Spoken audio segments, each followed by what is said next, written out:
Quest'oggi inizieremo a parlare, dialogare, a discutere per fare in modo, mi auguro, che nel breve periodo questi attori, questi protagonisti solitari diventino un insieme di persone, di associazioni, di gruppi che parlino una stessa lingua, che possano avere idee progettuali comuni che poi possono essere proposte sia in sede regionale ma anche per cercare fondi in ambito europeo.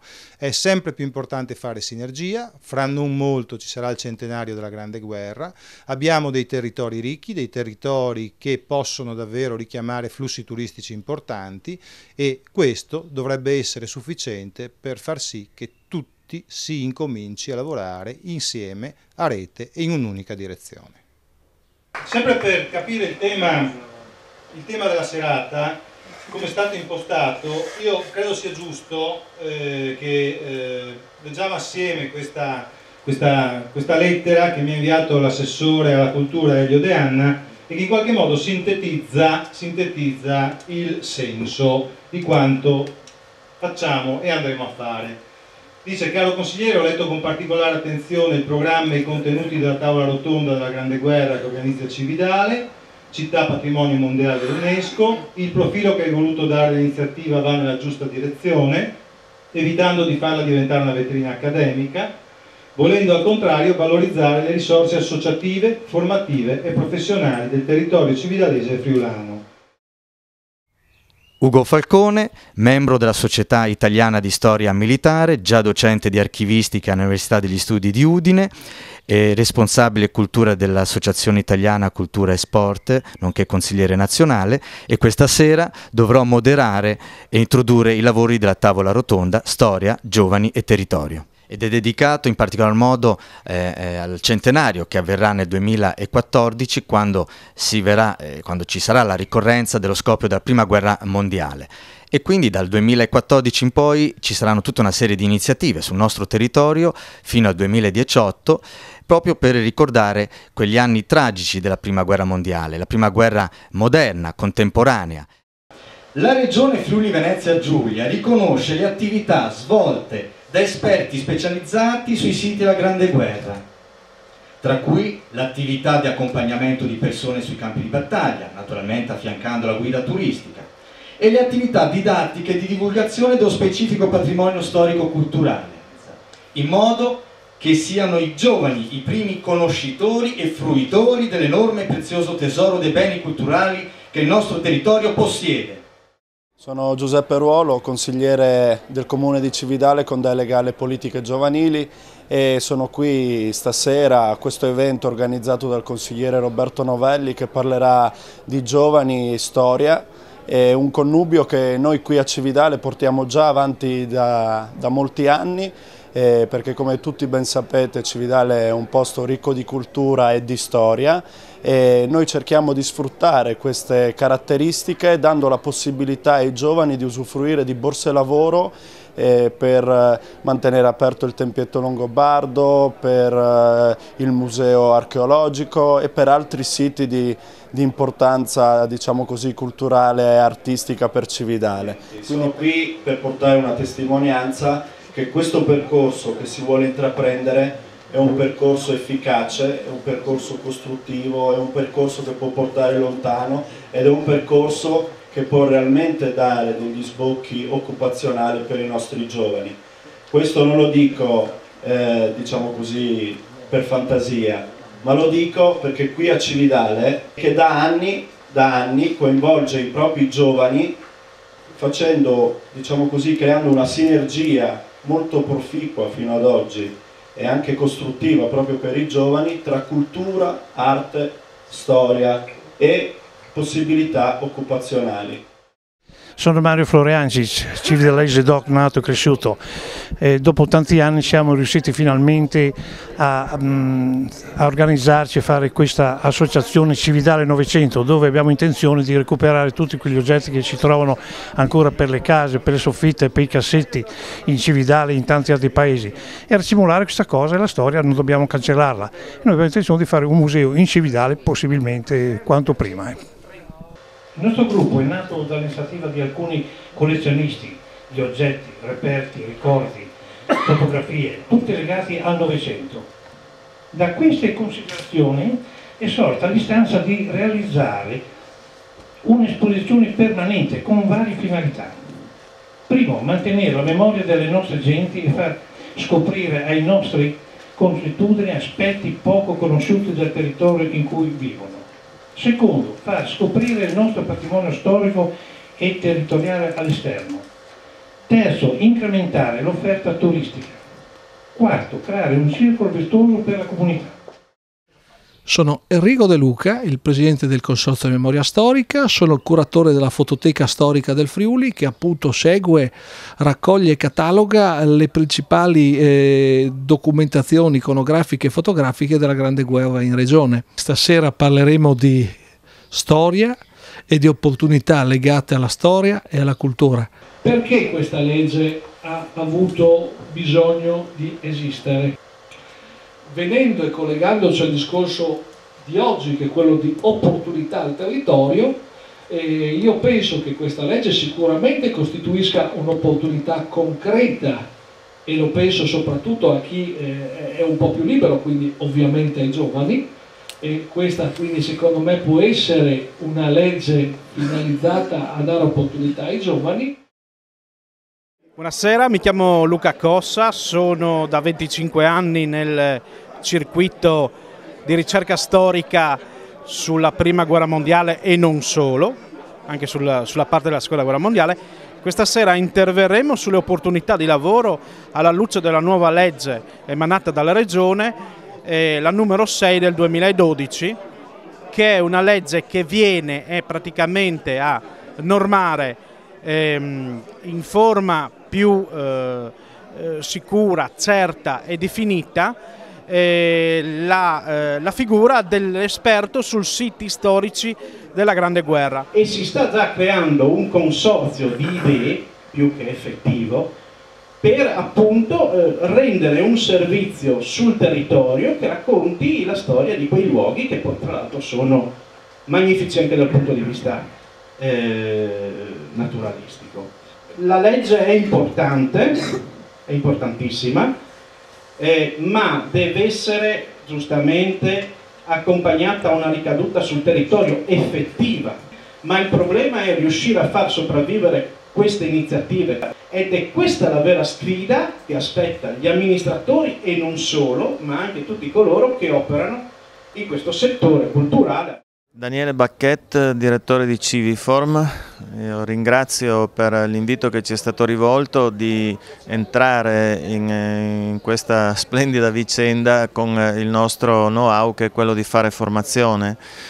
E noi ci prestiamo ben volentieri a progettare sia in linea di massima sia dal punto di vista della progettazione didattica di dettaglio un corso di formazione che possa poi servire per formare queste guide turistiche sulla Prima Guerra Mondiale. Esistiamo in quanto diamo un servizio al territorio, in quanto formiamo e immettiamo sul territorio risorse umane che poi sono destinate al mercato del lavoro, e in questo senso la proposta, l'ipotesi del nostro coinvolgimento che viene fatta qui, che è quella di pensare alla formazione di questi accompagnatori, è una proposta affascinante.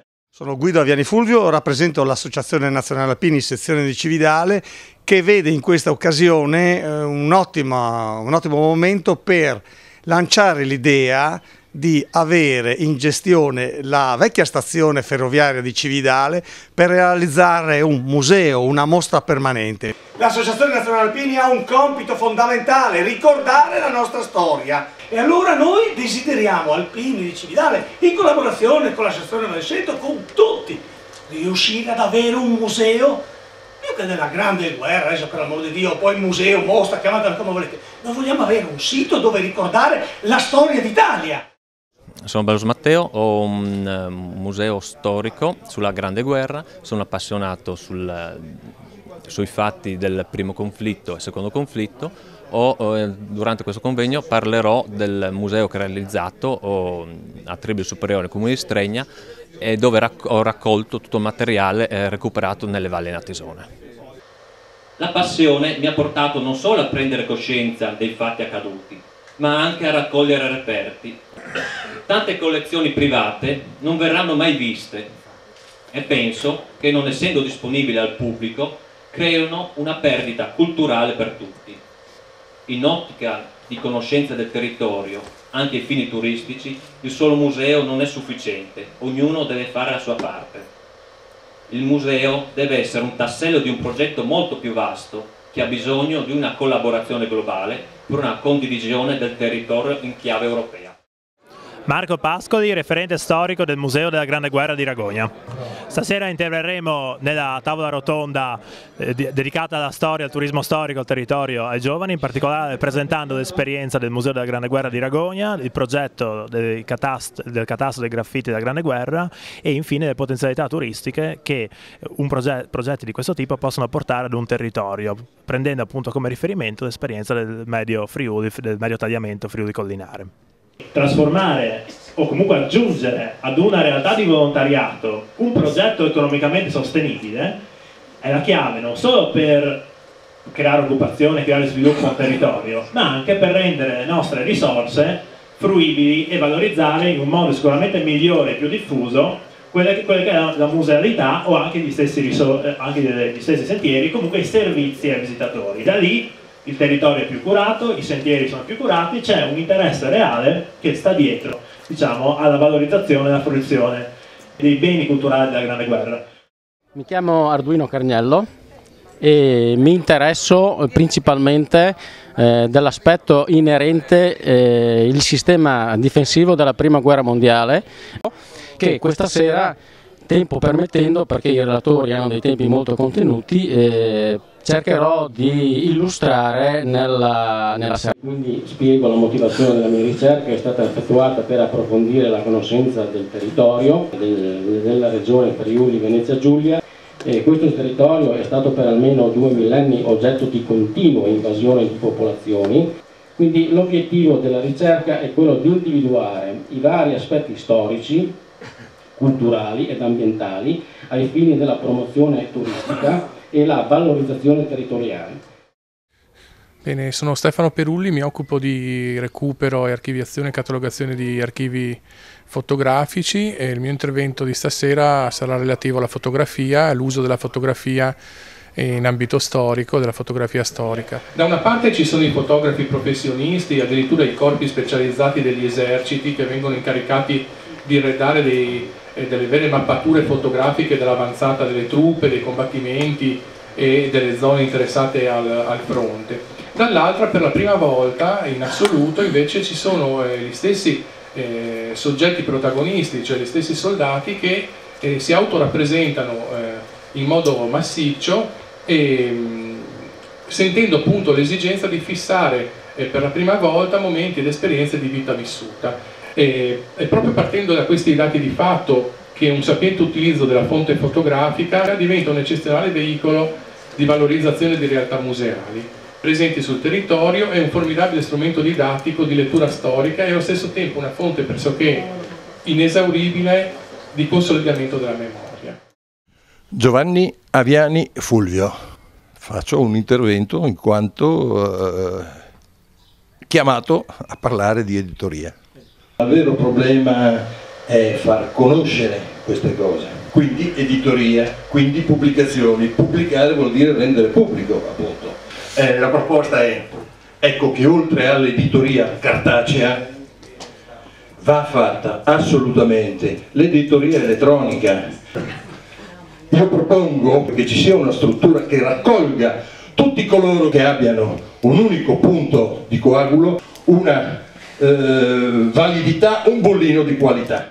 Ho trovato che fare il museo a Cividale della Prima Guerra Mondiale, un museo consistente che non dico è rivale a quello di Caporetto, ma anzi si integra, è stupendo, perché vuol dire far arrivare qua delle persone che vengono a vedere. Quando io ho Ho tentato sinceramente di mettermi in contatto con agenzie e l'ho fatto con agenzie austriache e tedesche. Con mia sorpresa ho trovato che sono interessati a venire e difatti lo confermano i vari alberghi che sono a Caporetto.